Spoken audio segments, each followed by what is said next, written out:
Hello ಎಲ್ರಿಗೂ super ನಮಸ್ಕಾರ, welcome to ನನ್ನ ಸಂಡೇ ಮಿನಿ ವ್ಲಾಗ್ಗೆ. ಬೆಳಗ್ಗೆ ಎದ್ದು ತುಂಬ ಲೇಟು, ಬಿಕಾಸ್ ನಾನು ನೈಟ್ ಮಲಗಿ ಸಿಕ್ಕಾಬಟ್ಟೆ ಲೇಟ್ ಆಗಿತ್ತು. ಎದ್ದು ಫ್ರೆಶ್ ಅಪ್ ಎಲ್ಲ ಆಗಿ ಬೆಡ್ಶೀಟ್ ಎಲ್ಲ ನೀಟಾಗಿ ಜೋಡಿಸಿಟ್ಟು ಅದಾದಮೇಲೆ ನನ್ನ ಕಾಫಿನ ಸ್ಟ್ರಾಂಗಾಗಿ ಮಾಡ್ಕೊಂಡು ಕುಡಿದಿದ್ದಾಯಿತು. ಫ್ರೈಡೇ ಈವ್ನಿಂಗ್ ನಾನು ಬಿಗ್ ಬಾಸ್ ನೋಡಿರಲಿಲ್ಲ, ಸೊ ಹಾಗಾಗಿ ಬೆಳಗ್ಗೆ ಕಾಫಿ ಕುಡಿತಾ ಬಿಗ್ ಬಾಸ್ನ ನೋಡಿ ಮುಗಿಸಿ ಆ್ಯಂಡ್ ಜೊತೆಗೆ ಸಾಕಷ್ಟು ಬಟ್ಟೆ ಇತ್ತಪ್ಪ, ಎಲ್ಲನೂ ವಾಶ್ ಮಾಡಿ ಹಾಕಿ ಟೈಮ್ ಬಂದು ಆಲ್ಮೋಸ್ಟ್ 1 o'clock ಆಗೋಗಿತ್ತು. ಆ ಗ್ಯಾಪಲ್ಲಿ ನಾನು ಆಚೆ ಹೋಗಿ ಫಿಶ್ ಎಲ್ಲ ತೊಗೊಂಬಂದು ಮ್ಯಾರಿನೇಟ್ ಎಲ್ಲ ಮಾಡಿ ಫ್ರಿಜ್ಜಲ್ಲಿ ಎತ್ತಿಕ್ಕಿ ಮತ್ತೆ ಕುಕ್ಕೆಲ್ಲ ಮಾಡ್ಕೊಂಡು ತಂದೆ. ಸ್ವಲ್ಪ ಆವ್ರೇಜಾಗೆ ಬಂದಿತ್ತು ಊಟ ಇವತ್ತು, ಅಷ್ಟು ಸ್ಯಾಟಿಸ್ಫ್ಯಾಕ್ಷನ್ ಆಗಿಲ್ಲ ನನಗೆ.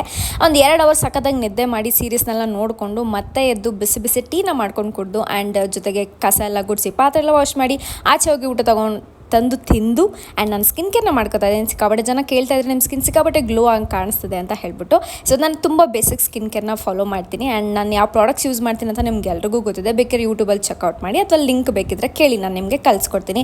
Evening night skin care body care ಎಲ್ಲವನ್ನು ಮುಗಿಸಿ ನಾನು ಕೂಡ ಗ್ರ್ಯಾಟಿಟ್ಯೂಡ್ ಜರ್ನಲ್ನ ಮುಗಿಸಿ ಆ್ಯಂಡ್ ನಿದ್ದೆ ಇಷ್ಟು ಬೇಗ ಬರಲ್ಲ, ಬಿಕಾಸ್ ನಾನು ಮಧ್ಯಾಹ್ನ ಸಖತ್ತಾಗಿ ನಿದ್ದೆ ಮಾಡಿದ್ದೀನಿ. ಹಾಗೆ ಒಂದು ಸೀರೀಸ್ನ ನೋಡ್ತಾ ಇದ್ದೀನಿ, ನಾನು ಎಂಡ್ ಮಾಡ್ತಾ ಇದ್ದೀನಿ. Thank you so much. Okay, bye.